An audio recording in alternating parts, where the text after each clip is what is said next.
साथ स्टार्ट कर रहा हूँ, ये सीरीज किन के लिए है। ऐसा नहीं कि ये केवल उनके लिए है जो आईएएस की तैयारी कर रहे हैं ना, बिल्कुल नहीं, उनके लिए है जरूर, लेकिन केवल उनके लिए नहीं है, पॉइंट को नोट किया जाए। और क्या ये सिर्फ बीपीएससी यूपीएससी के लिए है? बिल्कुल नहीं। इस वीडियो का पर्पस है आपको वर्ल्ड समझाना, वर्ल्ड के एक एक कंट्री तक ले जाना, वर्चुअल ट्रेवलिंग कर सकते हैं आप, वर्चुअल टूर कराना, और साथ ही साथ एक आर्ट आपके अंदर डेवलप करना, वो है आर्ट ऑफ मैपिंग। आप कंपटीशन की तैयारी करते हैं या नहीं करते हैं, फिर भी आपको मजा आएगा कि आप सीख पाएंगे वर्ल्ड बनाना। समटाइम्स बच्चा था, मैं छोटा था, तो इंडिया का मैप जो जब 15 अगस्त या 26 जनवरी का टाइम होता था, तो पापा मेरे शिक्षक थे, मतलब वो झंडा फहराते थे, तो आटे से या फिर अलग कलर से इंडिया का मैप बनाने के लिए मुझे बोलते थे, बिकॉज बचपन से मुझे बड़ी मतलब आदत थी, मुझे मुझे खुशी मिलती थी। और जैसे आप अल्पना बनाते हैं, उस तरह से ही हम मैप बना देते हैं बहुत स्पीड में, बचपन से बनाते आ रहे हैं इंडिया का मैप। आप आटा दो, आटा से सड़क पे बना दूंगा जहां आप कहोगे। अब थोड़ा प्रोग्रेस कर गया, वो बचपन था और ये एक तरह से 55 है। तो अब जो है इंडिया से मैं वर्ल्ड पे शिफ्ट कर गया हूं। मैं वर्ल्ड आपको 1 मिनट 20 सेकंड में बनाने सिखा दूंगा आपको। मैं 80 सेकंड में बना लेता हूँ वर्ल्ड का मैप। उसमें 7 कॉन्टिनेंट दिखा लेता हूँ, मेन मेन आइलैंड दिखा लेता हूँ, और कोई भी इंफॉर्मेशन कहीं से पूछा जाए तो वो बता देता हूँ। आइए इसी कड़ी में मैं आपको ले जाऊं कि जो आर्ट मैंने डेवलप की एज ए ज्योग्राफी टीचर, ठीक है, वही आर्ट मैं चाहता हूं कि मेरे जितने इस छोटी सी यूट्यूब फैमिली है मेरी, इस यूट्यूब फैमिली के जितने मेंबर हैं उनको सिखा पाऊं। ठीक है, शुरू करते हैं साउथ अमेरिका से। एक एक रफ मैप बता दूं आपको कि जो हम पढ़ाने जा रहे हैं उसमें कैसे कैसे चैप्टर होंगे। आज का चैप्टर है south America, right. South America में दक्षिण अमेरिका का मैप बनाने सीखेंगे, आउटलाइन, ठीक है, टेक्निक से सीखेंगे, ट्रिक से। और उसके बाद इसमें कौन कौन सा कंट्री है वो देखेंगे, और इसमें देखेंगे कि उनमें से जो कंट्री है, कौन कंट्री समुद्र को टच करता है यानी तटीय देश है, किस कंट्री के पास समुद्र का तट नहीं है यानी कि लैंडलॉक कंट्री है। ये सब देखेंगे कि कौन स्थलारुद्ध देश है, स्थलारुद्ध मतलब लैंडलॉक, और कौन कोस्टल कंट्रीज हैं यानी कि तटीय देश। ठीक है, तो उसके बाद देशों की स्थिति देखने के बाद हम उसकी राजधानी भी देखेंगे और कहानी के माध्यम से देखेंगे। बातों से समझ गए होंगे, बातूनी हूं मैं, चीजों को बताने के लिए मुझे बात करना आता है। ठीक है, तो मैं आपको जो देश का लोकेशन है पहले वो आपके माइंड में सेट कर। पहला स्टेप आउटलाइन सीखना है, दूसरा स्टेप कंट्री को लर्न करना है, तीसरा स्टेप लर्न हम कराएंगे, आपको रटना कुछ नहीं है, सुनना है मुझे सिर्फ। ठीक है, एक बार सुन के याद होगा, ये भी गारंटी देता हूँ, दोबारा वीडियो देखने की जरूरत नहीं होगी, एक बार आप सुन लो मुझे। कुछ ना कुछ है, बहुत दिन से सरस्वती की आराधना में लगा हूं, बाय बर्थ हूँ सरस्वती अवतार, सॉरी माफ करना, सरस्वती का बेटा बाय बर्थ हूँ, उसी से पला हूँ, उसी से बड़ा हूँ और उसी से पल रहा हूँ। ठीक है, सिर्फ वही है साहब। तो मैं आपको एक बार सिर्फ आप शुरू से अंत तक मुझे सुनेंगे, और जो भी मैं बोर्ड पे करूंगा अभी वो आप देखेंगे, और हो सके तो एक पेज लीजिएगा, एक पेन लीजिएगा, लेकिन जब हम बोले तभी ड्रॉ कीजिएगा। एक और प्रॉमिस, नो एटलस प्लीज, ठीक है, no atlas, no cross check. जब मैं सिखा दूंगा then you can open your atlas, you can cross check it, and you can try to draw map. ठीक है, चलें स्टार्ट करें जर्नी। साउथ अमेरिका की जर्नी आज स्टार्ट होती है आपकी। लेकिन साउथ अमेरिका जो हम पढ़ेंगे, उसका कंट्री, उसके कैपिटल, कहाँ पे कौन सा ग्रासलैंड है, कहाँ पे कौन सा डेजर्ट है, मरुस्थल कहाँ पे कौन सा पर्वत है, कौन कौन से फेमस सिटीज हैं और वो क्यों फेमस हैं, किस कंट्री की औकात कितनी है, मतलब कौन सी कंट्री वहां पे बावा है, ताकतवर है, और कौन सी कंट्री जो है वो मतलब एमी है, जैसे तैसे है। तो उन कंट्री वाइज हम मिलेंगे कंट्री से। इवन हम ये भी जानेंगे कि जिस कंट्री का नाम ब्राजील है तो क्यों है ब्राजील, ये क्यों मुझे बहुत पसंद है। हाँ, स्टूडेंट को भी पसंद होता है कि क्यों का जवाब मिले। चलिए देखते हैं कि साउथ अमेरिका में कहाँ क्या कैसे है। एक और बात डिस्कस करना चाहता हूं मैं, साउथ अमेरिका के बाद हम नॉर्थ अमेरिका पढ़ेंगे, नॉर्थ अमेरिका के बाद हम अफ्रीका पढ़ेंगे, अफ्रीका के बाद हम यूरोप पढ़ेंगे, और यूरोप के बाद हम एशिया पढ़ेंगे, एशिया के बाद हम ऑस्ट्रेलिया को पढ़ेंगे, और ऑस्ट्रेलिया के बाद हम पूरा जो ओशिनिया पार्ट है, यानी छोटे छोटे आइलैंड का समूह नहीं है, द्वीपों का समूह, उन द्वीपों को पढ़ेंगे। और उसके बाद हम अंटार्कटिका को भी पढ़ेंगे। जब हम 7 कॉन्टिनेंट को पूरी तरह से एक्सप्लेन कर लेंगे, एक बार हो जाएगी जर्नी पूरी, देन हम ओशियंस की ओर जाएंगे। फर्स्ट ओशियन हम पैसिफिक को पढ़ेंगे, उसके बाद इंडियन ओशियन पढ़ेंगे, फिर अटलांटिक ओशियन पढ़ेंगे, फिर आर्कटिक ओशियन पढ़ेंगे, और फिर सदर्न ओशियन को भी थोड़ा सा देखेंगे। और ओशियंस और कॉन्टिनेंट्स जब कंप्लीट हो जाएगा तो एक वीडियो हमारा पूरा का पूरा आइलैंड बेस्ड होगा कि दुनिया में कहाँ पे कौन सा आइलैंड है, ठीक है। और हर एक आइलैंड जो किसी कारण से फेमस, जैसे हवाई हवाई द्वीप फेमस है, वहाँ पे होनोलुलु है, एक वहाँ की कैपिटल है और फेमस टाउन है होनोलुलु, बहुत फेमस है हवाई द्वीप का। इसी तरह से Marshall Island, Diego Garcia Island, Seychelles Island, Saint Helena जहाँ नेपोलियन को कैद किया गया था, सेंट हेलेना आइलैंड्स, बहुत सारा है, माल्टा। तो उन सारे आइलैंड्स को भी देखेंगे कि पूरी दुनिया में कहाँ पे कौन सा आइलैंड्स है और कौन सा आइलैंड किस कारण से फेमस है। जब हमारा कॉन्टिनेंट हो जाएगा और ओशियंस हो जाएंगे और उसके बाद आइलैंड्स हो जाएंगे, ठीक है, तो साथ में हम एक कंबाइंड स्टडी करेंगे कि पूरा वर्ल्ड बनाएंगे और पूरे वर्ल्ड में एक बार सारा माउंटेन रिवाइज करेंगे, एक बार सारा प्लेटू रिवाइज करेंगे, तो एक पूरे वर्ल्ड की जानकारी मिल जाएगी हमें। टोटल नंबर ऑफ चैप्टर्स कितने होंगे, क्या होंगे, वो सब हम डिस्कस करेंगे अभी आपके साथ, ठीक है। आइए हम बोर्ड पे ले चलते हैं आपको, और बोर्ड में हम आपको बोर्ड पे डिस्कस करते हैं कि बनाना कैसे है मैप को।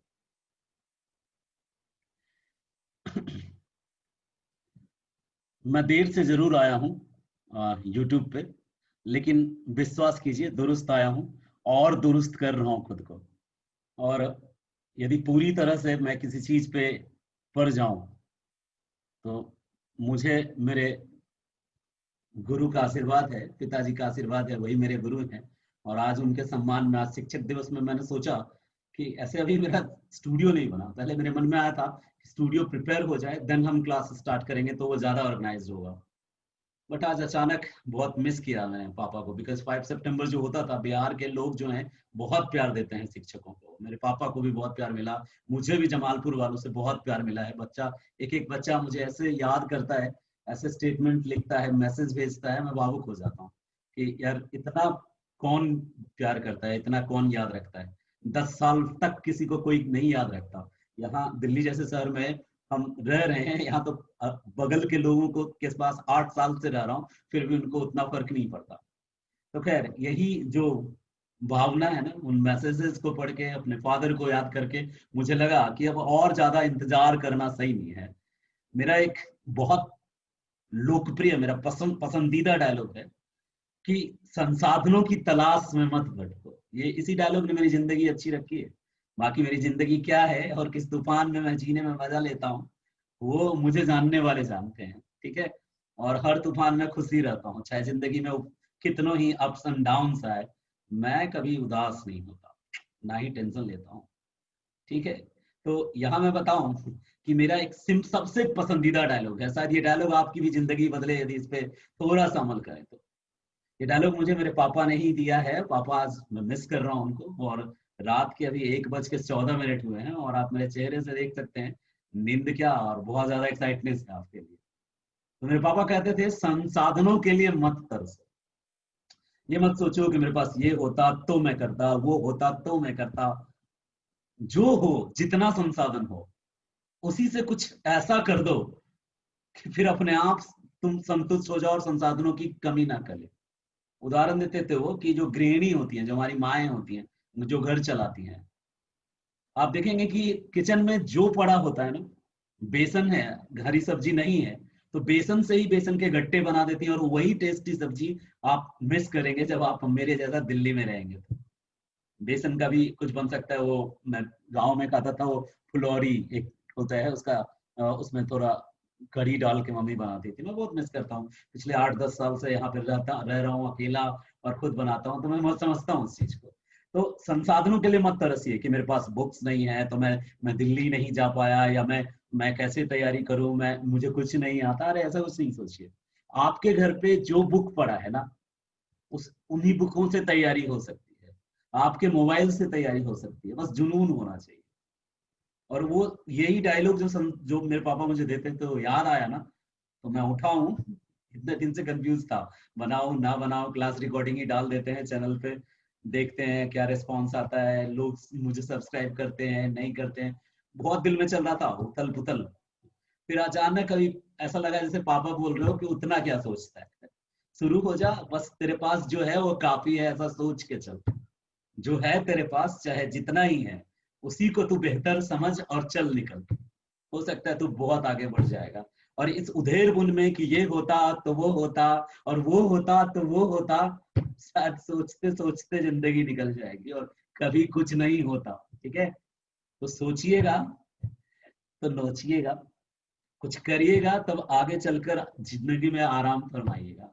ठीक है, शुरू करते हैं आज का क्लास। जो साउथ अमेरिका है वो हम स्टार्ट करते हैं, और सबसे पहले बेसिक्स बताते हैं कि यदि हम वर्ल्ड मैप सीखने आए हैं, मैपिंग की क्लास है, आज पहली क्लास है तो कुछ ज्यादा भावुक हूँ, कल से नियंत्रित तरीके से पढ़ाऊंगा, to the point to the fact. और हाँ, माध्यम वालों को भी मैं बता दूं कि किन्हीं का माध्यम अंग्रेजी होता है और किन्हीं का माध्यम हिंदी होता है, मीडियम मैटर नहीं करता। मैं दिल्ली आके बाइलिंगुअल हो गया हूँ, हिंदी ज्यादा प्रयोग कर रहा हूँ क्योंकि मैंने महसूस किया कि YouTube में ज्यादातर जो दूरस्थ क्षेत्र के लोग हैं वो जुड़ रहे हैं और वो हिंदी सुन के ज्यादा अपनापन महसूस करते हैं। तो जो मेरे वीडियोज होंगे 90% हिंदी होगा और 10% इंग्लिश होगा, बिकॉज इंग्लिश वालों को पढ़ाते पढ़ाते कुछ इंग्लिश वर्ड्स अपने आप ऑटोमेटिकली जो है एक्युमुलेशन समझते हैं, समायोजित हो गया है लैंग्वेज टोन में, बदल गया है थोड़ा टोन मेरा। बट हाँ, हम नहीं बदले, याद रखिएगा, टोन बदल सकता है, आलोक नहीं बदलेगा। जो आलोक कल जमालपुर था, आज आलोक वही दिल्ली है, और कल यदि साउथ अफ्रीका भी चला गया और कल यदि यूएसए भी चला गया तो आलोक वही रहेगा। ठीक है, चलिए शुरू करते हैं, बेसिक्स बताते हैं आपको। बेसिक्स में क्या है कि सबसे पहली बात आपको जाननी होगी कि जो हमारी पृथ्वी है, मदर अर्थ, धरती माता, वो एक स्पेशल शेप में है, एक विशेष आकार में है, जिस आकार को हम पृथ्व्याकार कह सकते हैं हिंदी में, और इंग्लिश में जियोड कहते हैं, जियोड। ठीक है, पृथ्व्याकार या जियोड कहते हैं। पहले के जो विद्वान थे बड़े मासूम थे, इनोसेंट थे, उन्होंने, किसी ने इसको नारंगी कहा तो किसी ने इसको कुछ अलग अलग नाम दिया कि पृथ्वी नारंगी की तरह गोल है, तो अलग अलग दिया था शुरुआत में। लेकिन अब जो मॉडर्न विद्वान है इसको एक अलग नाम देते हैं, उसको कहते हैं जियोड। जियो होता है ना, जियोग्राफी का जियो, उसी में लगा देते हैं एडी। ठीक है, जियोड। तो जियोड यानी कि पृथ्व्याकार, पृथ्वी का अपना आकार है कि ये दिखती तो गोल है और ड्रॉ भी अपन गोल ही करते हैं। ठीक है, जो पृथ्वी है उसको जब हम बनाते हैं तो गोल ही बनाते हैं। ठीक है, लेकिन देखिए गोल तो हो गया, थैंक यू। पृथ्वी को गोल ही बनाते हैं हम, और इसका जो ऊपरी हिस्सा है, रियल में ये ऊपरी हिस्सा जिसको नॉर्थ पोल या दक्षिणी सॉरी उत्तरी ध्रुव कहते हैं, ये चपटा है थोड़ा। इन रियलिटी दोनों पोल चपटा है, और जिसको विषुवत रेखा, भूमध्य रेखा, इक्वेटर कहते हैं, वो थोड़ा उभरा हुआ है, इसीलिए इसका आकार थोड़ा अलग है। और निचला हिस्सा जिसको साउथ पोल कहते हैं, दक्षिणी ध्रुव कहते हैं, आप में से बहुत सारे लोगों को ये जानकारी होगी, तो मैं जिनको जानकारी है और वो अभी वीडियो देख रहे हैं उनसे माफी चाहूंगा। शुरुआत जीरो से करता हूं मैं, मेरी आदत है, चाहे सामने कोई भी कितना ज्ञानी बैठा हो, मेरी आदत है कोई सब्जेक्ट यदि मैं स्टार्ट करूंगा तो मैं ये मान के चलूंगा कि सामने वाले को कुछ नहीं आता। तो इसके लिए क्षमा चाहूंगा, आपको सब आता है, और क्षमा कीजिएगा यदि कहीं कोई गलती आपको लगता हो तो आप जरूर मुझे कंसल्ट कीजिएगा। मैं कोशिश ये करूंगा कि जो मैसेज वैसेज है मैं उसको जान के किड्स के लिए बना देता हूँ कि इट इज फॉर किड। क्यों कर रहा हूँ ऐसा? मैसेज पढ़ने के लिए मैं फिर एक्साइटेड रहूंगा कि कौन क्या लिख रहा है, उतना वक्त नहीं है मेरे पास, तो मैं मैसेज जो है उसको ब्लॉक कर देता हूँ, बट मैं नंबर छोड़ जाऊंगा।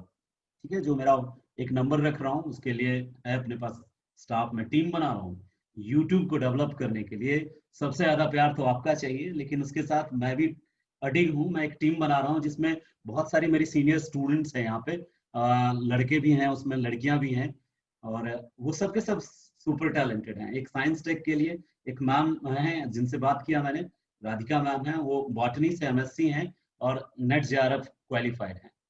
दूसरी एक और बच्ची है, उसको भी मैं चाहता हूँ कि वो पॉल साइंस में है, अभी एमए कर रही है डीयू से, उनसे भी मैं कंसल्ट कर रहा हूँ कि वो भी कुछ अपना कंट्रीब्यूट करे। और भी बच्चे हैं, बहुत सारे बच्चे हैं, पॉल साइंस के हैं, सोशियोलॉजी के हैं, और हिस्ट्री के भी हैं, हमारे एक मित्र हैं हिस्ट्री के, प्रभात गुप्ता जी हैं, और वो सत्यवती कॉलेज में प्रोफेसर हैं, डॉक्टर प्रभात गुप्ता, उनसे भी मैंने रिक्वेस्ट किया। तो मैं एक टीम बना रहा हूँ, और एक मेरे सीनियर हैं आर वशिष्ठ सर हैं जो इकोनॉमिक्स पढ़ाते हैं आईएएस वालों को, सबसे बात कर चुका हूँ, और सब कह रहे हैं यदि चैनल सक्सेस होता है आलोक जी तो मैं आपको कोऑपरेट करूंगा, और सक्सेस होगा, क्योंकि मेरी एक आदत है, कुछ करता हूं तो बस कर गुजरता हूं। ठीक है, आप हैं मेरे साथ काफी है, और 5 दिनों में भाई 132 सब्सक्राइबर हैं, और वीडियो 0 सन्नाटा। वीडियो कहाँ था, वो तो क्लास रिकॉर्डिंग था।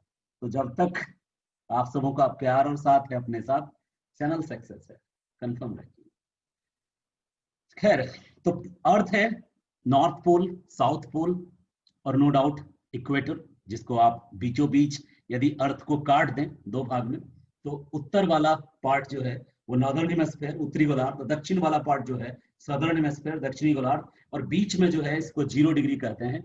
मैपिंग के क्लास में मैं उतना डेप्थ में नहीं जाऊंगा, जब मैं फिजिकल ज्योग्राफी यानी भौतिक भूगोल की जो क्लास शुरू करूंगा ना, उसमें आपको बताऊंगा कि इसको इक्वेटर यानी इक्वल पार्ट में डिवाइड करने वाला लाइन क्यों कहते हैं, किसने ये नाम दिया, और कब कैसे दिया, और इसको भूमध्य रेखा इक्वेटर देके क्या ये रियल में लाइन खींची हुई है या फिर इमेजिनरी लाइन है, या फिर कहीं कहीं मेंशन किया है कि यहाँ से इक्वेटर गुजरा है तो यहाँ पे कोई स्टोन लगा दो। हाँ है ऐसा, इक्वेटर जहां से गुजरा है वहां स्टोन बीच बीच में कई जगह लगे हैं, जहां से ट्रॉपिक ऑफ कैंसर गुजरा है मेंशन किया है कैंसर को, बट ये रियल लाइन नहीं है, ये ह्यूमंस के द्वारा स्टडी के पॉइंट ऑफ व्यू से डेवलप किया हुआ लाइन है। ठीक है, चलिए हम अर्थ बना लिए, नॉर्थ पोल बना लिए, सदर्न पोल साउथ पोल बना लिए। ठीक है, साउथ पोल नॉर्थ पोल के अलावा इक्वेटर बना लिए। इक्वेटर के नॉर्थ में ऊपर यदि ये 0 डिग्री है और ये 90 डिग्री है, तो 0 और 90 के बीच में 2 लाइनें बड़ी इंपॉर्टेंट है ज्योग्राफी के पॉइंट ऑफ व्यू से, भूगोल की नजर से देखें तो 2 और लाइन इधर, 2 लाइन नीचे बहुत इंपॉर्टेंट है। वो कौन कौन सी लाइन है तो 3, बट 2 हम अभी देखेंगे। एक को आप जानते होंगे, कर्क रेखा कहते हैं, नहीं जानते हैं तो अच्छी बात है, और जानते हैं तो बहुत अच्छी बात है। कर्क रेखा ये 23.5 डिग्री नॉर्थ है।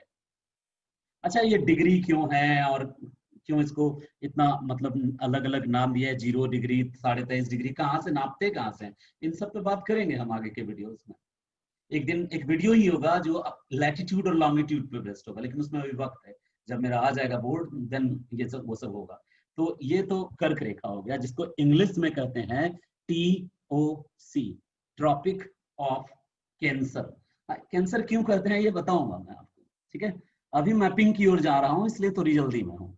कैंसर के बाद ऊपर एक और लाइन है जिसको 66.5 डिग्री नॉर्थ पुकारते हैं आप, और हिंदी में इसको पुकारते हैं आर्कटिक वृत्त। ठीक है, और इंग्लिश में पुकारते हैं आर्कटिक सर्कल। ऊपर आर्कटिक ओशियन है ना, तो उस ओशियन के कारण इसका नाम पड़ा है आर्कटिक सर्कल या आर्कटिक वृत्त। चलिए नीचे आते हैं, क्योंकि नीचे भी एक ये हो गया AC यानी आर्कटिक सर्कल। नीचे आते हैं तो नीचे भी सेम उसी तरीके से एक 23.5 डिग्री यानी 23.5 डिग्री साउथ है, जिसको कहते हैं मकर रेखा। देखिए, कर्क और मकर, इन शब्दों पे जरा गौर कीजिएगा। ठीक है, कर्क कैंसर, कर्क, कर्क यानी कि एक तरह से केकड़ा। ठीक है, और मकर यानी कैप्रिकॉर्न, बिच्छू। दोनों में एक सिमिलरिटी है, पता है क्या? कर्क और मकर में सिमिलरिटी ये है कि विदाउट वाटर भी ये सरवाइव कर सकता है। ठीक है, कर्क और मकर में सिमिलरिटी यही है कि ये विदाउट वाटर, लेस वाटर में भी ये सरवाइव कर सकता है, और एक्सट्रीम कंडीशंस क्लाइमेट में भी ये सरवाइव कर सकता है। तो खैर, कर्क रेखा और मकर रेखा आपने देख लिया, इसी को ट्रॉपिक ऑफ कैप्रिकॉर्न भी कहते हैं इंग्लिश मीडियम में।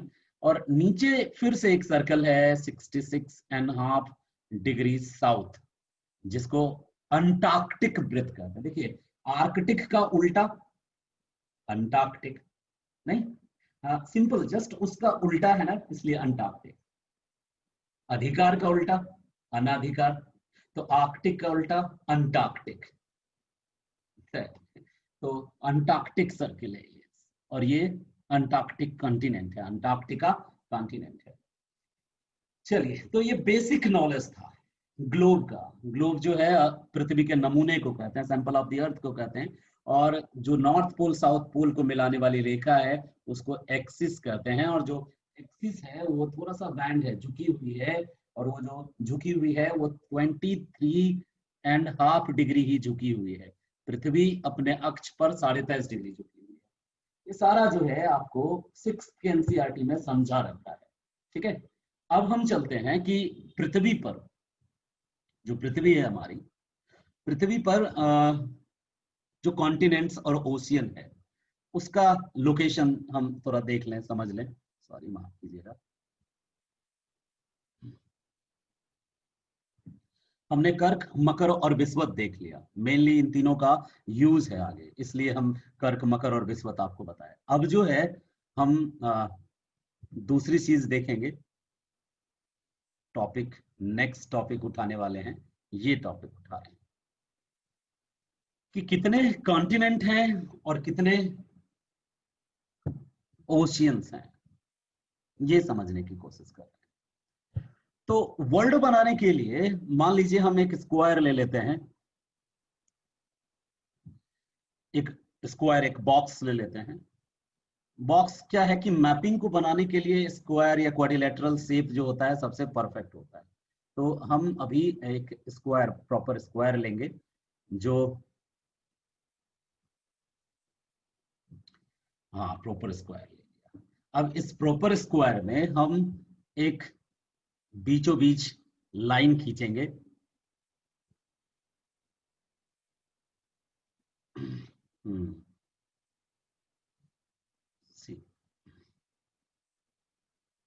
तिरछा है ये लाइन, हटा देता हूं मैं, हाथ से ही खींच देता हूं। इसके बीचों बीच एक लाइन खींच लिया हमने। ये जो लाइन खींचा ये मान लेते हैं कि 90 डिग्री है, थोड़ा ऊपर हो गया है, हाँ अब ठीक है। ये जो लाइन खींचा मैंने ये 90 डिग्री है, ठीक है। अब इस 90 डिग्री वाले पार्ट में हम ये देखने की कोशिश कर रहे हैं कि कहाँ पे कौन सा कॉन्टिनेंट है। एक बात क्लियर बता दूं, अभी हम रफ सीखेंगे, बाद में हम इसको अच्छे से डेकोरेट करेंगे। तो जो अपना अर्थ है, 7 कॉन्टिनेंट कैसे है, साउथ में 3 कॉन्टिनेंट है। कौन कौन? एक साउथ अमेरिका है। लाइनें थोड़ी डिस्टर्ब कर रही है मुझे, तो मैं इन लाइनों को थोड़ा ये कर दूं।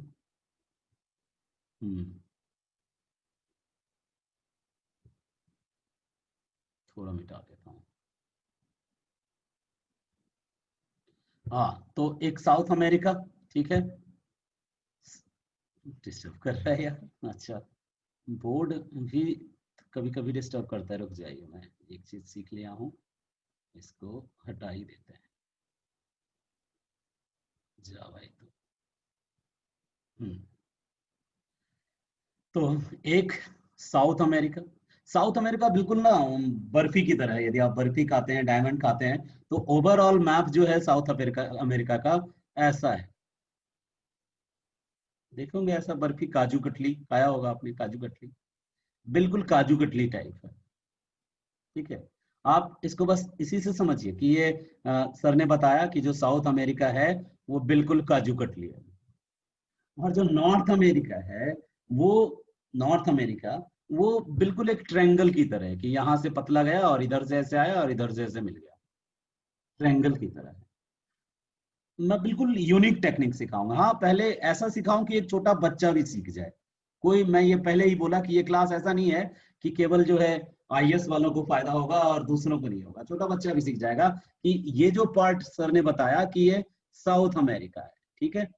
और ये जो पार्ट है ये कौन है? North America. ये आपका हाँ फर्स्ट चैप्टर है जो मैं आज पढ़ा रहा हूँ, ये आपका सेकंड चैप्टर होगा जो मैं नेक्स्ट वीडियो में पढ़ाऊंगा। और तीसरा जो चैप्टर है, थर्ड चैप्टर, यानी अफ्रीका, मैं उसी डिपार्टमेंट में हूँ, अफ्रीकन डिपार्टमेंट में ही हूँ। और अफ्रीका जो है वो बिल्कुल और भी आसान है बनाने में, ठीक है। एक मिनट, तो अफ्रीका कैसे आसान है? इसी के बराबर, यानी कि नॉर्थ अमेरिका के पैरेलल में आके एक इधर से आएगा स्क्वायर, मतलब क्वाड्रिलेटरल, एक इधर से आधा क्वाड्रिलेटरल, फिर इधर से हॉकी स्टिक, हॉकी स्टिक, और ये इधर से आके इसी हॉकी स्टिक में मिल जाएगा। यानी कि ओवरऑल देखा जाए तो नीचे, जैसे साउथ नीचे इंडिया है ना, इंडिया वाला पार्ट, बिल्कुल इंडिया वाले पार्ट की तरह नीचे, और ऊपर बस एक क्वाड्रिलेटरल इधर से, एक क्वाड्रिलेटरल इधर से, और इधर से हॉकी स्टिक हो गया। अमेरिका, ये अफ्रीका। तो अफ्रीका बनाना ज्यादा डिफिकल्ट नहीं है, ठीक है। अफ्रीका बहुत इजी है बनाना, बहुत इजी। तो अपन जो सीख रहे हैं यहाँ पे ओवरऑल एक मोटा मोटी नॉलेज सीख रहे हैं। हम सीख रहे हैं कि हमारा चैप्टर कौन कौन सा है। ये चैप्टर कौन है आपका, ये अफ्रीका है, और ये आपका थर्ड चैप्टर है, तीसरा वीडियो है आज। ये पहला वीडियो है, दूसरा तीसरा वीडियो है। जब आप अफ्रीका सीख जाएंगे, बहुत अच्छा सिखाऊंगा, इसके जितने भी फीचर्स हैं, जो भी स्पेशलिटी है, वो मैं आपके साथ शेयर करूंगा और डिटेल में बताऊंगा। इसके बाद हम आपको ले चलेंगे एक और कॉन्टिनेंट है, जो सबसे मोस्ट इंपॉर्टेंट कॉन्टिनेंट है। आप यदि हिस्ट्री पढ़ रहे हैं, वर्ल्ड हिस्ट्री, बच्चा सोचता है मैं वर्ल्ड हिस्ट्री पढ़ रहा हूँ, रियलिटी में वर्ल्ड हिस्ट्री है ही नहीं। क्या है वो, हिस्ट्री ऑफ यूरोप। यदि वो वर्ल्ड हिस्ट्री होता तो उसमें आप अफ्रीका के बारे में भी पढ़ते, अफ्रीका की कंट्रियों के बारे में पढ़ते, ऑस्ट्रेलिया की कंट्रियों के बारे में पढ़ते, ऑस्ट्रेलिया के लोगों के बारे में पढ़ते, सॉरी ऑस्ट्रेलिया तो खुद कंट्री है, तो वहां के लोगों के बारे में पढ़ते। पढ़ा है कभी वर्ल्ड हिस्ट्री में ऑस्ट्रेलिया के लोगों के बारे में? पढ़ा है कभी ऑस्ट्रेलिया अफ्रीका के एक एक देश के बारे में वर्ल्ड हिस्ट्री में? वर्ल्ड हिस्ट्री में क्या पढ़ाया आपको आपके टीचर ने बचपन से? मैंने भी पढ़ाया होगा, हो सकता है मैं भी पढ़ाता था। आप में से कई जो भी वीडियो देख रहे हैं उन्होंने मुझसे पढ़ा है हिस्ट्री, और मैं ग्रेजुएशन तक को पढ़ा करता था जमालपुर में, तो हिस्ट्री ऑनर्स वाले को पढ़ाता था वहां पे। तो आपको कभी भी वर्ल्ड हिस्ट्री में नहीं पढ़ाया होगा, मैंने या किसी ने नहीं। क्या पढ़ाते हैं लोग, जैसे ही वर्ल्ड हिस्ट्री की बात आती है तो वो पढ़ाएंगे आपको क्या, सबसे पहले वो रेनेसां, पुनर्जागरण, रेनेसां के बाद इंडस्ट्रियल रेवोल्यूशन, इंडस्ट्रियल रिवॉल्यूशन के बाद उसका जो कॉलोनियलिज्म, साम्राज्यवाद है, यानी पुनर्जागरण, औद्योगिक क्रांति, साम्राज्यवाद, प्रथम विश्व युद्ध, द्वितीय विश्व युद्ध, शीत युद्ध, राष्ट्र संघ, संयुक्त राष्ट्र। मेरे भाई सब कुछ यूरोप में है, सब कुछ यूरोप, सबका सेंटर यूरोप, और ये हिस्ट्री लिखा भी यूरोप में। यानी हम विश्व के इतिहास को यदि यूरोप का इतिहास कर दें तो इसमें कोई गलती नहीं होगी। क्यों? क्योंकि उसमें यूरोप का वर्णन है और अमेरिका का वर्णन है, वही नॉर्थ अमेरिका के यूएसए का वर्णन है, बट उसमें कनाडा का इतिहास नहीं मिलेगा आपको, ढूंढना भी मत। और ना ही ब्राजील, अर्जेंटीना, चिली और दक्षिण अमेरिका के किसी देश का कहीं जिक्र भी सुना होगा आपने। आप में से कई लोग जो वीडियो देख रहे हैं वो हिस्ट्री से एमए होंगे, हो सकता है आप हिस्ट्री के टीचर होंगे, बट मैं आपके सामने बस अपनी एक बात रख रहा हूँ। मैं हिस्ट्री आपसे ज्यादा नहीं जानता, थोड़ा बहुत जानता हूँ। बस मैं बताना चाहता हूँ कि एक डायमेंशन से भी सोचिए कि जिसको आप वर्ल्ड हिस्ट्री कहते हैं, दरअसल वो वर्ल्ड हिस्ट्री ना होके हिस्ट्री ऑफ यूरोप है। और जिसकी हिस्ट्री जाननी हो ना, उसकी यदि आप ज्योग्राफी नहीं जानते हैं तो मुझे नहीं लगता है कि आप उससे जुड़ पाएंगे, कनेक्ट कर पाएंगे अपने आप को। आपने पढ़ लिया कि बाल्कन प्रदेश को बारूद का पीपा कहते हैं, मतलब वहीं से ये हुआ, विस्फोट हुआ, प्रथम विश्व युद्ध की शुरुआत हुई, एक्सप्लोजन वहीं से हुआ, बाल्कन प्रदेश से। सर्बिया नाम का देश था वहां पे, और ऑस्ट्रिया का राजकुमार घूमने गया, और उसके राजकुमार को, जो ऑस्ट्रिया के राजकुमार थे आर्कड्यूक फ्रांसिस फर्डिनेंड, जो उसकी पत्नी थी होहेनबर्ग, उसको सर्बिया के एक आतंकवादी ग्रुप था ब्लैक हैंड ग्रुप, उसका एक आतंकवादी था गैब्रिलो प्रिंसिप, और गैब्रिलो प्रिंसिप ने गोली मार दी, दिन दहाड़े राजकुमार को गोली मार दी। सर्बिया के आतंकवादी ने ऑस्ट्रिया के राजकुमार को उसकी पत्नी के साथ दिन दहाड़े गोली मार दी। नतीजा, ऑस्ट्रिया ने सर्बिया को अल्टीमेटम दिया कि 24 आवर के अंदर एक तो कंपनसेशन दे बेटा, और दूसरा इतने सारे शर्तें हैं, इन सारे शर्तों पे कर दे साइन, नहीं तो बैंड बजा देंगे। जब कोई आपको धमकी देता है ना, तो आप देखते हो आपके पीछे कौन खड़ा है सपोर्ट में। और सर्बिया के पीछे सपोर्ट में तो फ्रांस खड़ा था भाई साहब, और फ्रांस ताकतवर था।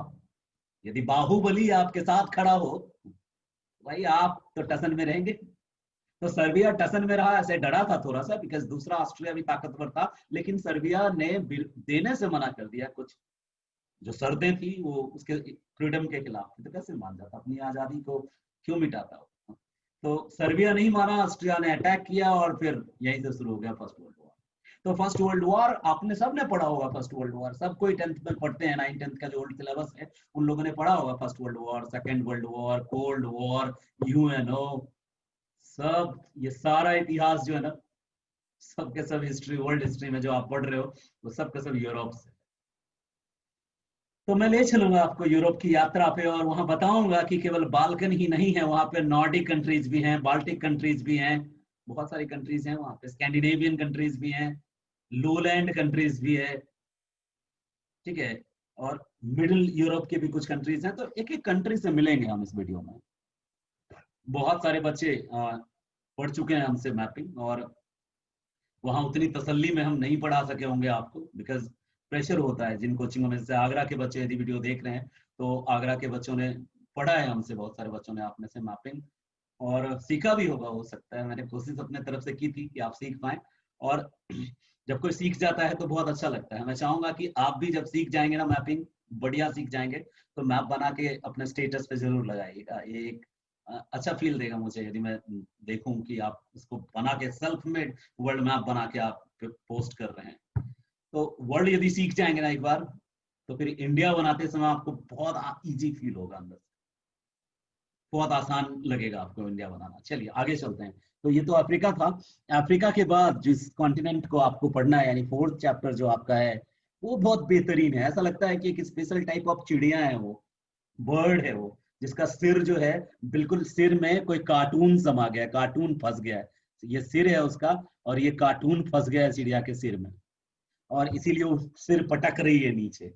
और ये चिड़िया का वो पीठ वाला पोर्शन है, और ये चिड़िया के वो पंख है, और ये चिड़िया की पूंछ है जो छटपटाने के कारण ड्रैगन जैसा दिख रहा है।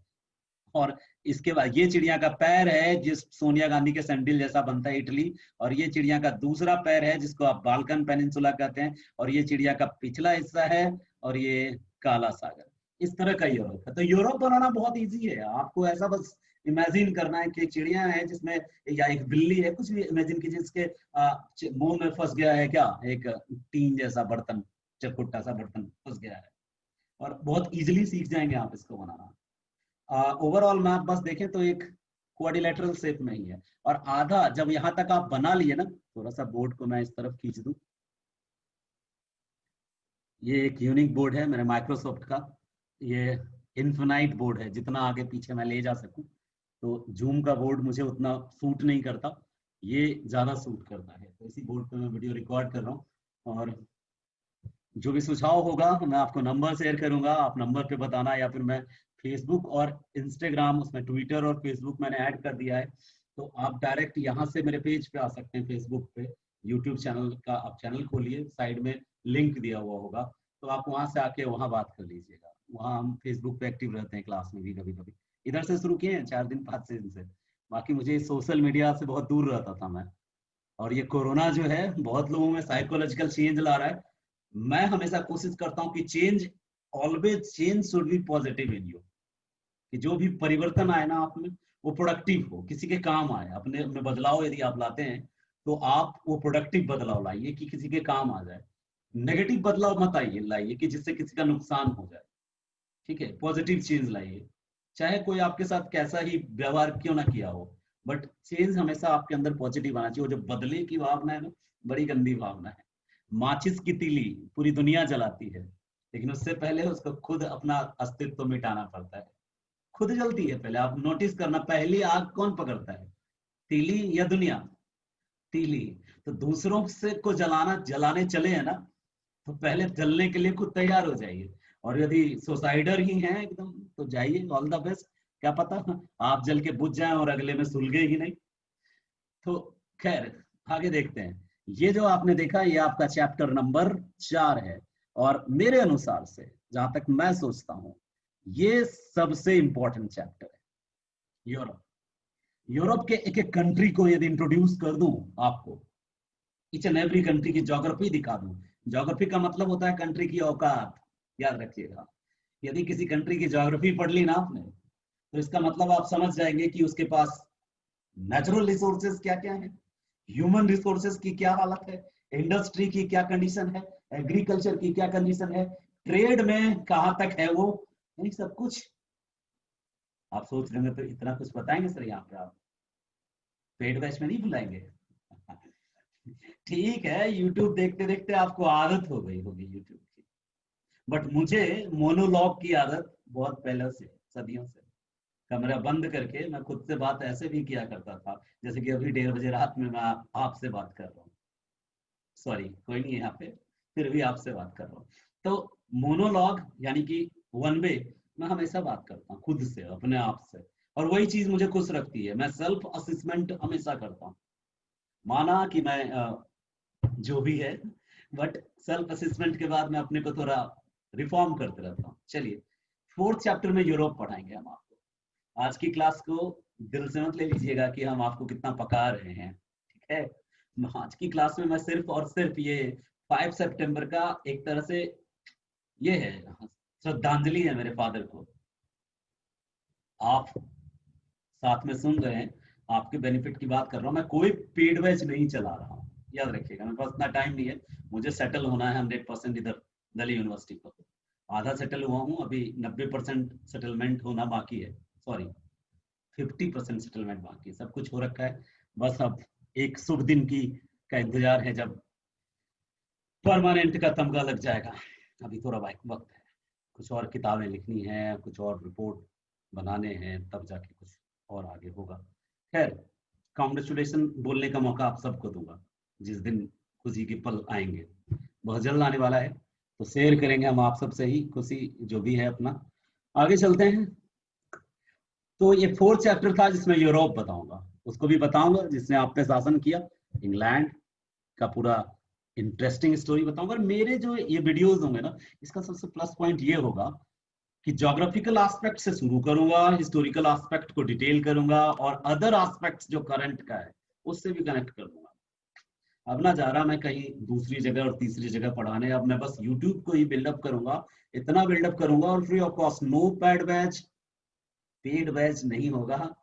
पेड बैच पैड बैच जो भी है, और नो ज्यादा इंट्रोडक्शन कि मेरा फलाना इंट्रोडक्शन है, चिलाना इंट्रोडक्शन है, मैंने 18 बार मेंस लिखा है और 50 बार इंटरव्यू दिया है, नथिंग, नो बेवकूफ बनाना। मैं इंजॉय करता हूँ पढ़ाना, और आपको यदि अच्छा लगे तो बस आप भी मेरे साथ इंजॉय करो। सीख गए तो अच्छी बात है, नहीं सीखे तो फिर से देखना यार, वीडियो कौन डिलीट कर रहा है, वहीं रहेगा, ठीक है। यूरोप खत्म के बाद नया चैप्टर जब आपके साथ आएगा तो एशिया आएगा। जितना इंपॉर्टेंट यूरोप है उससे ज्यादा इंपॉर्टेंट है खुद को जानना, अपने महादेश को जानना। एशिया जो है ना, 2 देश ही मेन है इसमें, इंडिया और चाइना, और बाकी जो है सपोर्टिंग एक्टर्स हैं। एक हीरो है, एक विलन है, और बाकी सपोर्टिंग एक्टर्स है, ठीक है। तो इंडिया और चाइना को यदि आपने ठीक से समझ लिया और उसकी मैपिंग सीख गए आप, तो बाकी जो पार्ट है ना, आधा पार्ट तो उधर साइबेरिया रसिया ही ले लेता है, फिर सारे तान जो 8-9 तान है, कौन कौन तान, Kazakhstan, Uzbekistan, Turkmenistan, Kyrgyzstan, Afghanistan, Pakistan, ये जो तान है ना, ये सारे तान बहुत सीक्वेंस से सीखने हैं आपने। और हाँ, मैं ऐसा कोई कोड वोड नहीं बताने वाला हूँ, मैं बिल्कुल ईच एंड एवरी पॉइंट को आपके सामने एक्सप्लेन करूंगा और आपको लर्न होगा, ये मेरा पूरा विश्वास है, ठीक है। ऐसा नहीं है कि मित्र पर गमछा झार, यानी कि भारत से कर्क रेखा किन राज्यों से होकर गुजरी है, ये तरीका मेरे अनुसार सही नहीं है। ये तरीका जो है, इस तरीके में आपको अच्छा तो लगता है, मजा तो आता है, बट आपके ब्रेन का जो एक्सेप्टेंस का पावर, ऐसा मैं सोचता हूँ, आप जो सोच रहे हो वो सही है, ऐसा मैं सोचता हूँ कि एक्सप्लेन होना चाहिए। 2 मेथड होना चाहिए स्टडी का, एक होना चाहिए एनालिटिकल अप्रोच, विश्लेषणात्मक क्षमता बच्चे में बढ़ाना चाहिए, और दूसरा जो होना चाहिए तुलनात्मक, कॉम्परेटिव, तुलनात्मक अप्रोच। और इसके पीछे मत भागे कि रट्टा मार, पैरोट नहीं बनाऊंगा मैं, बिल्कुल नहीं, बातें बहुत करूंगा, पैरोट नहीं बनाऊंगा आपको, ठीक है। तो 4th चैप्टर के बाद जो आपका चैप्टर स्टार्ट होता है, ये आपका मक्का मदीना, ठीक है। ये मिडिल ईस्ट बोलते हैं इसको, जबकि है क्या, ये एशिया का वेस्ट है, ये वेस्ट एशिया है। तो वेस्ट एशिया को मिडिल ईस्ट क्यों कहते हैं? पूरा इतिहास गलत पढ़ाया गया है, मिडिल ईस्ट बोलते हैं। मिडिल ईस्ट इसको उसने बोला, किसने? ब्रिटेन ने। और हमारी सबसे बड़ी गलती पता है क्या है? कमाल के लोग हैं हम लोग, सोचते बिल्कुल नहीं, भावुक बहुत हो जाते हैं, इतने भावुक हो जाते हैं कि हम ही जज हैं, हम ही वकील हैं, हम ही कोर्ट हैं, बस अपना भावना जुड़ना चाहिए किसी से। लालटेन से भावना जल गई, जुड़ गई तो लालटेन लेके खड़े हो जाते हैं और दिन रात बस लालटेन जलाते रहते हैं फेसबुक पर। और यदि तीर लग गया दिल में है तो तीर लेके खड़े होते हैं, लड़ने को तैयार हो जाते हैं। और यदि कमल का फूल हाथ में हो गया तो कमल का फूल लेके लड़ने लगते हैं।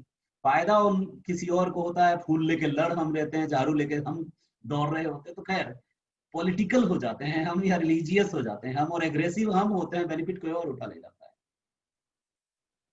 हैशटैग हम चलाते हैं और फायदा कोई और ले जाता है, यूट्यूब पे अपना इनकम कोई और बढ़ा ले जाता है। तो खैर, भावुक होना अच्छी बात है, कभी कभी हो लेना चाहिए। सऊदी अरेबिया वाला पार्ट हम बात कर रहे हैं, बहुत डिटेल में पढ़ाऊंगा आपको मिडिल ईस्ट, बहुत अच्छे से पढ़ाऊंगा।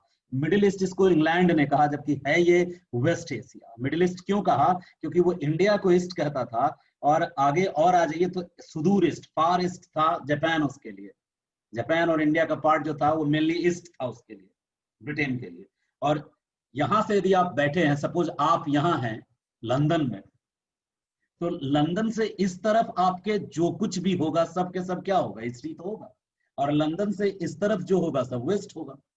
अब यहां से लेके यहां तक सब ईस्ट है उसके लिए। तो करीब वाला क्या हो गया? Nearest east. और दूर वाला क्या हो गया? दूरस्थ ईस्ट, दूरस्थ पूर्वी क्षेत्र। और बीच वाला क्या हो गया? मिडिल ईस्ट भाई साहब।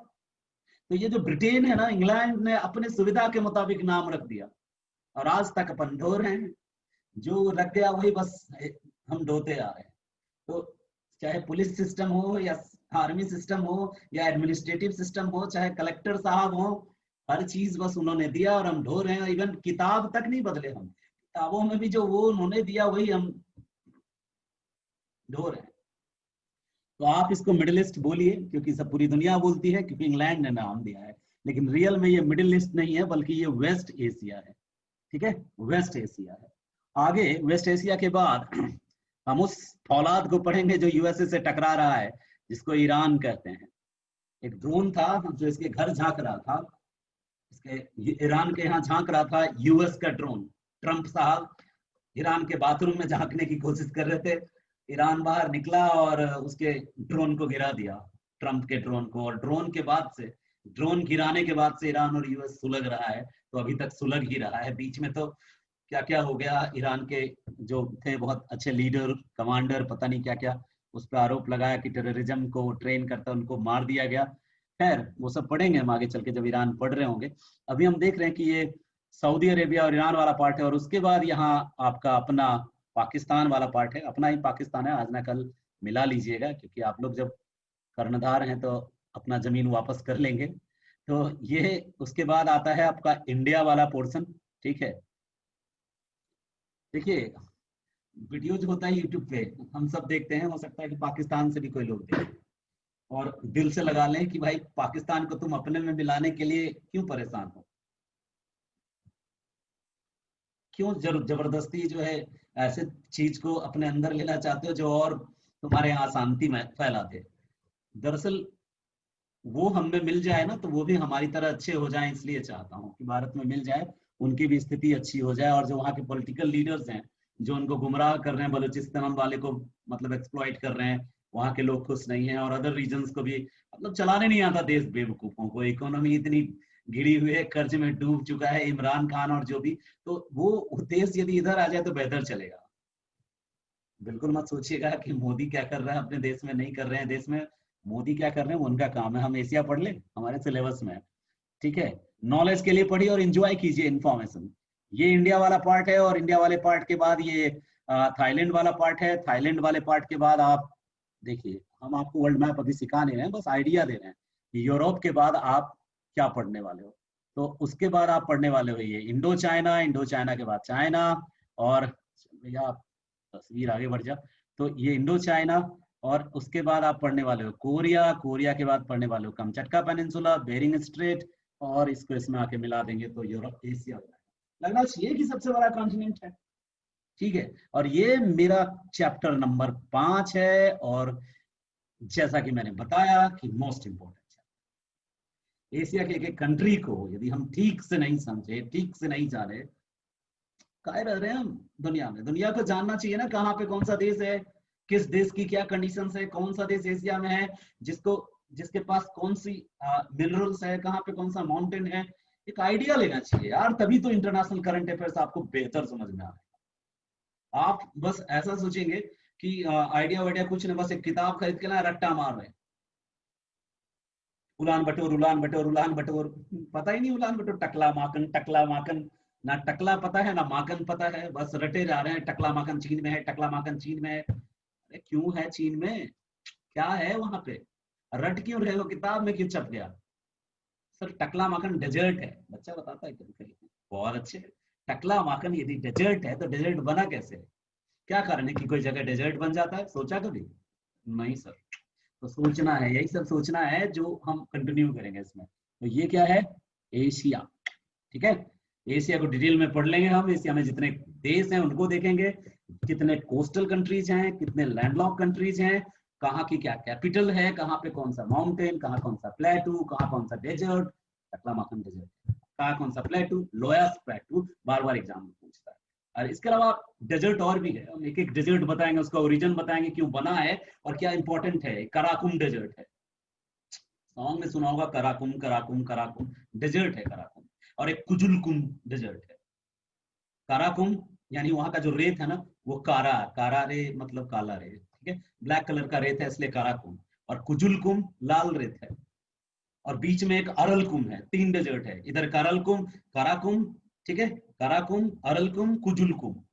ये तीनों जो है उज्बेकिस्तान कजाकिस्तान वाला जो एरिया है ना, उन एरियाज में ये तीनों डेजर्ट वहां पे है।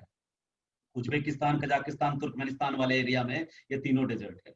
और एक अपना डेजर्ट तो है ही, थार, थार डेजर्ट। और थार का जो पार्ट पाकिस्तान में है उसका नाम है चोलिस्तान। बस ये मत, नाम में क्या रखा है, चोलिस्तान डेजर्ट है। तो आगे है, चले हम कि डेजर्ट वेजर्ट तो बाद में पढ़ेंगे। ये 5वां चैप्टर है जिसमें आप बहुत इंजॉय करोगे चैप्टर को। मैं कराऊंगा यार, मुझे बचपन से एक ही काम करता आया हूँ मैं, क्या, टीचिंग। अंतर यही है कि पहले एक बार में 100 बच्चा, 200 बच्चा पढ़ाता था। जब मैं जमालपुर में था, 100 बच्चे तो लगभग थे मेरे बैच में। आप में से कई लोग तो साक्षी हैं इसके। और उसके बाद फिर दिल्ली आया, यहाँ भी बहुत पढ़ाया, आगरा पढ़ाया, रीवा पढ़ाया, पटना विमेंस कॉलेज में भी पढ़ाया। इंसेम्बल आईएएस वालों ने मुझे वहां ज्योग्राफी के लिए डिपुट किया था। कई जगह पढ़ाया और पढ़ाना शौक है मेरा। दैट्स ऑल, खत्म, आगे चलते हैं। जब एशिया खत्म कर दूंगा, एशिया के सारे देश आपको सिखा दूंगा, तब कहाँ ले चलेंगे हम आपको? तब ले चलेंगे थोड़ा south east Asia. South Asia ये वेस्ट एशिया था, ऊपर नॉर्थ एशिया था, और उसके बाद ये इंडिया जो था ये साउथ एशिया था। और जब हम इधर थाईलैंड से नीचे उतरते हैं, बड़ा प्यारा देश है, एक दिन जाना जरूर वहां पे, सिंगापुर, नाम तो सुना ही होगा आपने।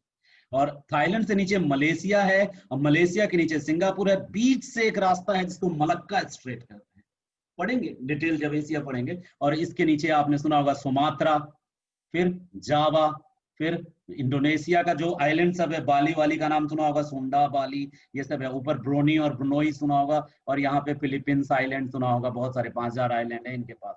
फिलीपींस सुना होगा। और ये जो बीच का पार्ट है ना, इसको याद रखिएगा साहब, ये वाला जो पार्ट है बड़ा डेंजरस पार्ट है ये। इसको कहते हैं साउथ चाइना सी। कंपटीशन के पॉइंट ऑफ व्यू से बड़ा इंपॉर्टेंट है। दक्षिणी चीन सागर अभी भी न्यूज में है। पता है न्यूज में क्यों है? हड़प्पा हड़प्पी का खेल चल रहा है यहाँ पे। ये हड़प्पा हड़प्पी का खेल क्या है? ये मेनली चीन जो है थोड़ा एग्रेसिव कंट्री है, तो इसमें मिल रहा है बहुत सारा पेट्रोलियम। और चाइना दावा कर रहा है कि नाम क्या है सी का भाई, साउथ चाइना सी। और है किसका? ये चाइना का ही है, ऐसा दावा चीन कर रहा है। बट ये सारे कंट्री जो है, 8-9 कंट्री है यहाँ पे जो इसको टच करता है, ठीक है। वो 9 कंट्री इस पे दावा कर रहा है कि नहीं नहीं ये चाइना का नहीं हमारा है। हम लोग, एक लॉ होता है आपको बताएंगे, यूएन क्लॉज, एक क्लॉज होता है यूएन क्लॉज। संयुक्त राष्ट्र ने कुछ नियम बनाया है कि समुद्र में कितनी दूरी तक आपका अधिकार है। पढ़ा देंगे कभी हम आगे चल के, इस पर वीडियो बना देंगे यूएन क्लॉज पे, या साउथ चाइना सी पे ही बना देंगे बहुत एक्सप्लेन करके। बस पैनल आ जाए मेरा। एक दो लोगों को पैनल पे देखा मैंने पढ़ाते, मैं खुद को बहुत वहां मिस किया।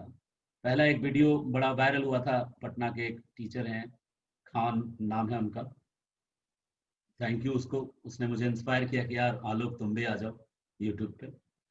दरअसल मैंने देखा वो नेपाल और भारत का संबंध बता करके वो पॉपुलर हुआ। मुझे, मेरे भैया हैं अश्वनी भैया भागलपुर से, वो आए थे यहाँ, तो वो मुझे दिखा रहे थे, देखो आलोक मैं चाहता हूँ कि तुम इनकी तरह पढ़ाओ। तो दरअसल उनका मैंने सारा वीडियो देखा, जो पुराने वीडियोज हैं वो उनमें सिंपल एक्सप्लेन कर रहे हैं। वे बहुत अच्छा है, नो डाउट, अच्छा वे है, मैं अप्रिसिएट करूंगा कि बताने का तरीका अच्छा है। बट वो टेक्निकल चीजें बताते हैं, जैसे ट्रांसफार्मर कैसे चलता है या प्लेन कैसे करता है, वर्क करता है, तो बहुत अच्छा है, नो डाउट, टेक्निकल है। और ऑडियंस उसके हर कोई है, हर कोई व्यूअर है उसका, बिकॉज हर कोई जानना चाहता है कि ट्रांसफार्मर देता कैसे है बिजली, या फिर ये प्लेन उतरती कैसे है। तो नॉर्मल जो जिज्ञासा है वो उसको टारगेट कर रहा है। बट अभी हाल में भाई साहब भी पॉलिटिकल हो गए हैं, हवा लग गया उनको, तो पॉलिटिकल हुए में मुड़ गए हैं, आंदोलनरत हैं। ठीक है, छात्र आंदोलन हो रहा है, आंदोलन को मैं बहुत अच्छे से बस दूर से नमस्ते करता हूँ, बिकॉज मुझे थोड़ा अपना पर्सनल प्रॉब्लम है, इसके लिए मुझे क्रिटिसाइज किया जा सकता है, but I don't care about it, मुझे नहीं पसंद ये चीज। ठीक है, होना चाहिए आंदोलन, लेकिन भगत सिंह पैदा तो सब कोई चाहता है हो, मैं भी चाहता हूँ भगत सिंह पैदा हो। आगे का लाइन आप जानते हैं, और इसके लिए आप क्रिटिसाइज कर सकते हैं, मुझे मंजूर है, बट मैं थोड़ा, चलिए आगे चलते हैं।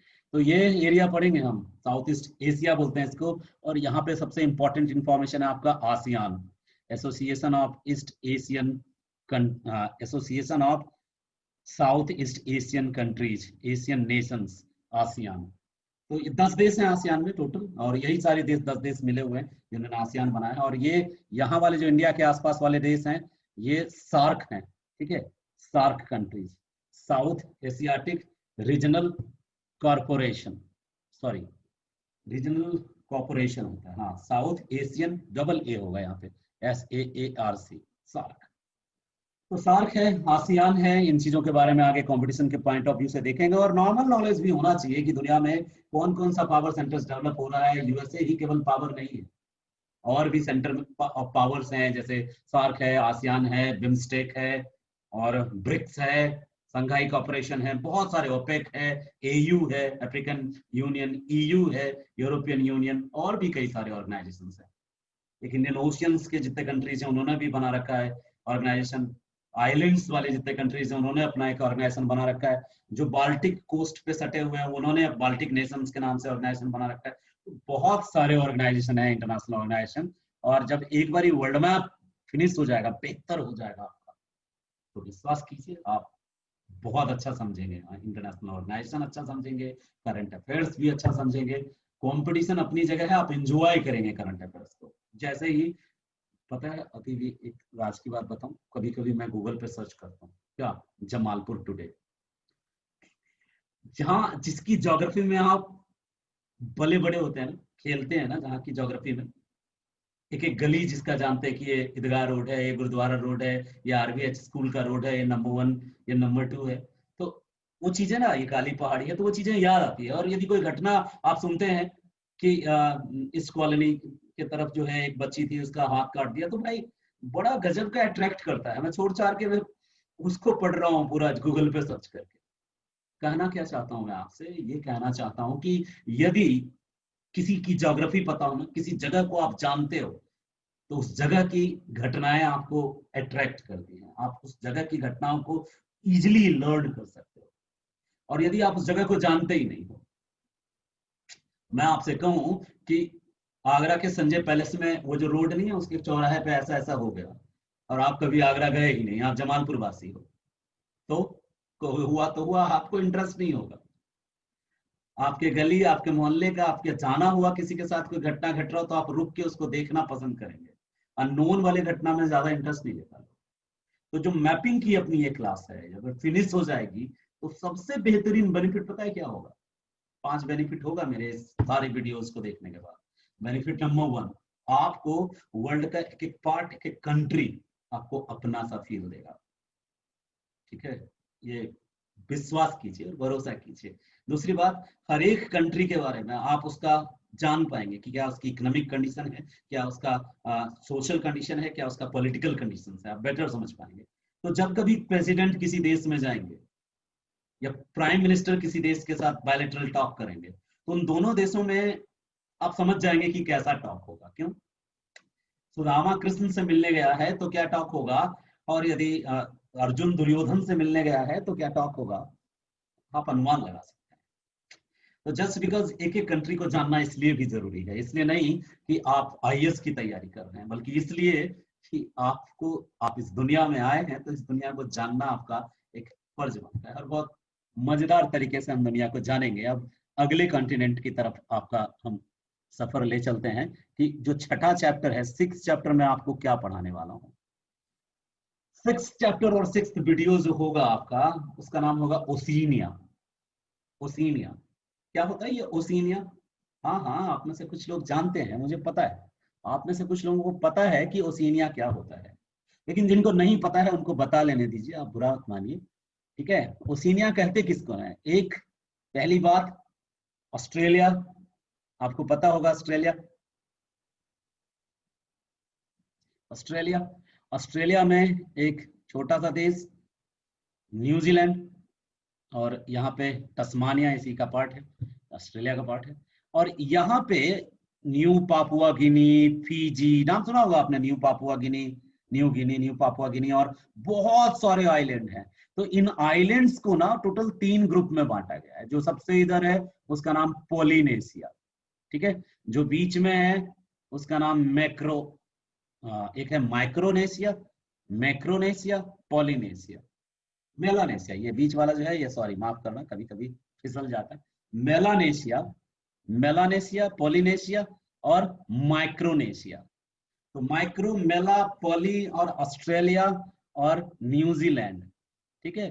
इस सब को एक साथ आप प्लस कर दो। ऑस्ट्रेलिया में जो ये छोटे छोटे ग्रुप ऑफ आइलैंड्स हैं, ठीक है, इनको ऐड कर दीजिए तो कंबाइंडली इसको कहा जाता है ओशिनिया।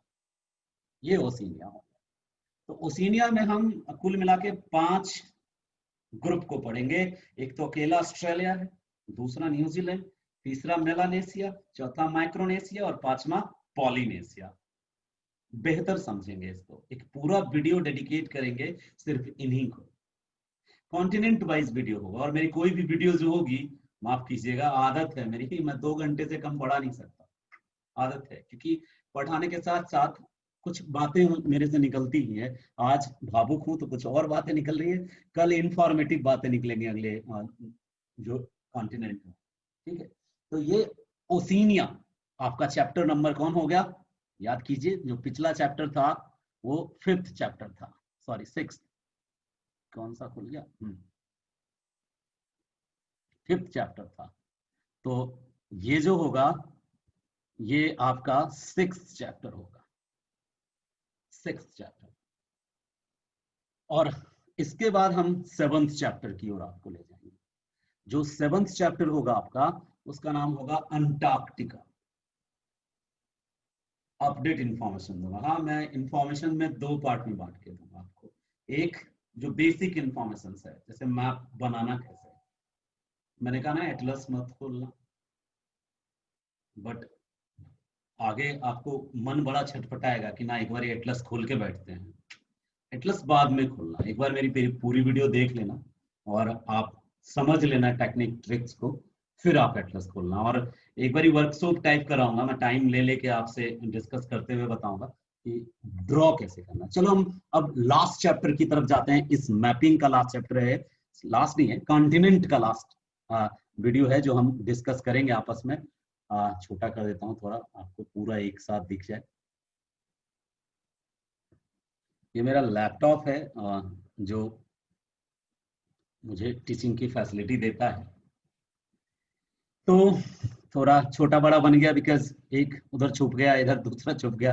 तो ये नॉर्थ अमेरिका है, ये साउथ अमेरिका, ये यूरोप, ये अफ्रीका, ये एशिया, ये ऑस्ट्रेलिया। मैंने एक्यूरेट नहीं बनाया, पता है, मैं एक्यूरेट बना सकता था, बट उससे आपके माइंड पे ना थोड़ा ये जाता कि भाई इतना डिफिकल्ट है। वाह, मैं ऐसा बनाना चाहता हूँ कि आपका माइंड भी कहे कि अब ये बना सकता है तो मैं भी बना सकता हूँ। ट्रायंगल ट्रायंगल, क्वाड्रिलेटरल क्वाड्रिलेटरल है, और जो टेक्निक ट्रिक्स है वो भी मैं शेयर करूंगा। मैं कुछ ऐसा नहीं है, मैं चाहता हूँ सब सीख जावे, ठीक है।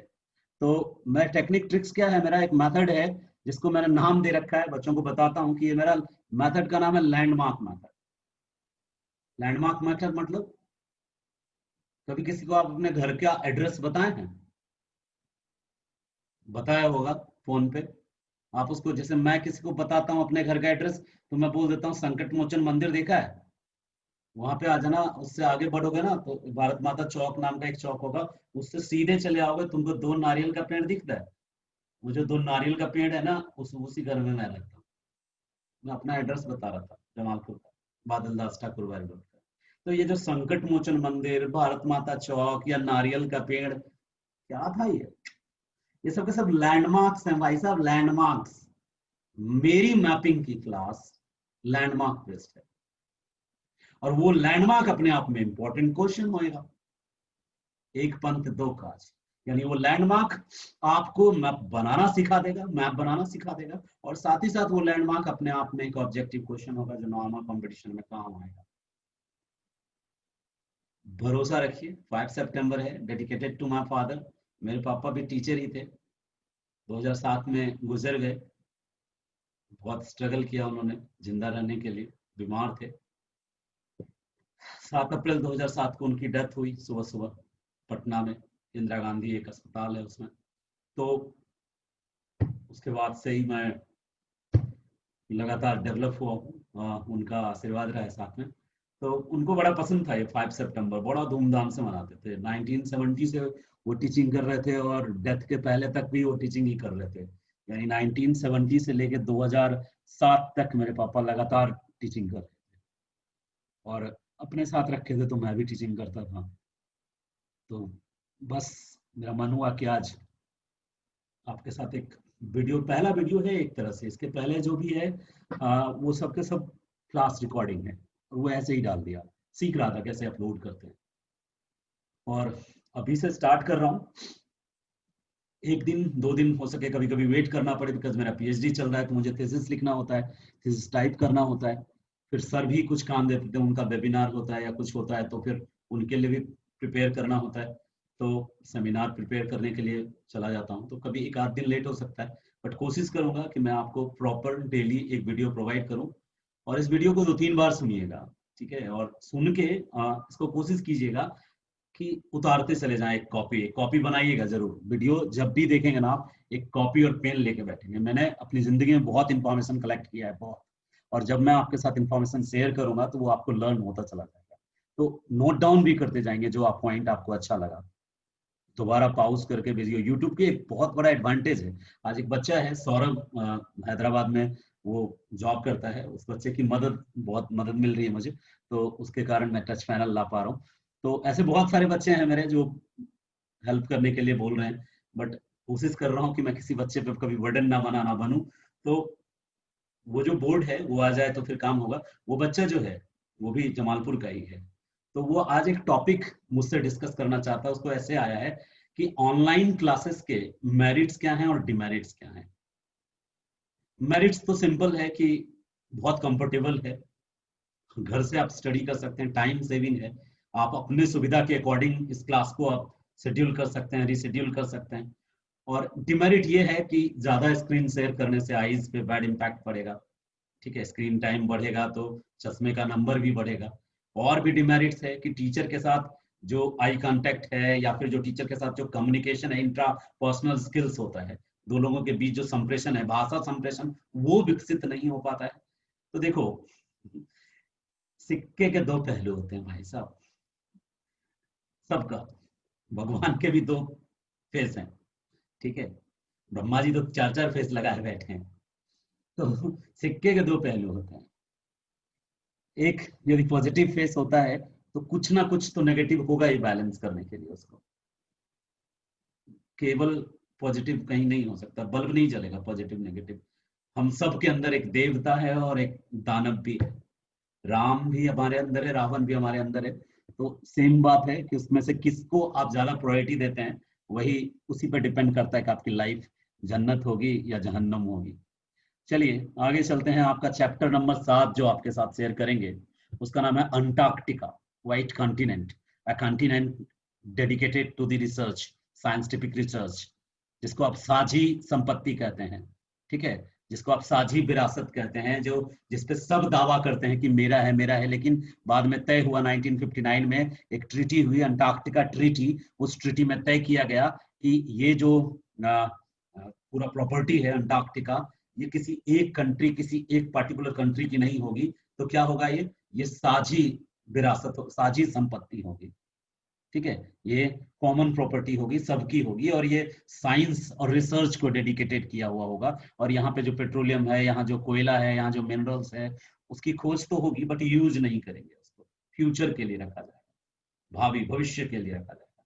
कैसा दिखता है? मेरे से एक बच्चे ने पूछ दिया, छोटा मासूम, मैं बच्चों से बहुत ज्यादा घुल मिल जाता हूँ, तो मेरी गली में बहुत सारे छोटे छोटे बच्चे रहते थे। अभिषेक है नन्ना सा, एक दिन उसको मैं वर्ल्ड मैप सिखा रहा था जमीन पे ईंट से, तो उसको सिखाते समय मैं हर कॉन्टिनेंट को एक जानवर से जोड़ के बता रहा था। तो जब अंटार्कटिका बताने लगा तो मेरे बताने से पहले ही वो पूछता है कि सर अंटार्कटिका जब पता है कैसा दिखता है? मैंने पूछा कैसा दिखता है? सर ये वैसा दिखता है जैसे फिश नहीं होती।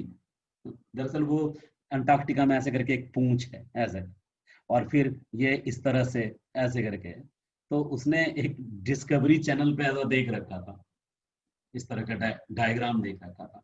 कोई फिश होती है, कोई समुद्र वाली फिश होती है जो इस तरह से होती है और उसमें ऐसे करके पूंछ होता है। हाँ हाँ, जो आप सोच रहे हैं वही पूंछ जैसा होता है, ऐसे बड़ा सा फैला हुआ होता है, बीच में मोटी सी होती है। कौन सी फिश है मुझे नहीं पता, कोई फिश है समुद्री। तो वो उससे जोड़ के देख रहा था। मैं तो उसको बोला ऑक्टोपस, बोलता नहीं सर ये ऑक्टोपस नहीं, कुछ और देखता है। दरअसल है क्या, अंटार्कटिका में भी ऊंची चोटी है, पर्वत है, वहां भी लेक है, कई सारे लेक हैं। हम अंटार्कटिका जाएंगे और उसके हर एक पार्ट को देखेंगे कि एक्चुअल में नॉर्थ साउथ पोल कहाँ पे है, और सबसे नजदीक यदि हमको अंटार्कटिका जाना हो तो कौन से कॉन्टिनेंट से नजदीक पड़ेगा जाने में। इंडिया ने यहाँ पे कौन कौन सा स्टेशन बनाया है? ठीक है, इंडिया के 3 स्टेशन है, भारती, मैत्री और एक और स्टेशन है। एक तो भारती है, एक मैत्री, और एक और स्टेशन है, पता नहीं आपको याद होगा। ठीक है, अभी मैसेज ओपन होता तो आप डालते उसमें कि ये स्टेशन है, मुझे भी याद आ जाएगा तो बता। कई स्टेशन हैं, वो स्टेशन रिसर्च के लिए बने हैं। भारत ने जो लेटेस्ट में जो स्टेशन वहां पे डेवलप किया है भारत ने, शायद उसका नाम मैत्री ही है शायद। ठीक है, और भारती है, मैत्री है, और एक स्टेशन है, 3 स्टेशन है। हर एक कंट्री अपनी स्टेशन बनाई है वहाँ रिसर्च करने के लिए, साइंटिफिक रिसर्च। कई सारी मूवीज बनी है, कभी आप अंटार्कटिका की मूवीज देखोगे तो वहाँ का पूरा क्लाइमेट आपको समझ में आएगा, कैसा क्लाइमेट है, बहुत एक्सट्रीम क्लाइमेट है वहाँ पे।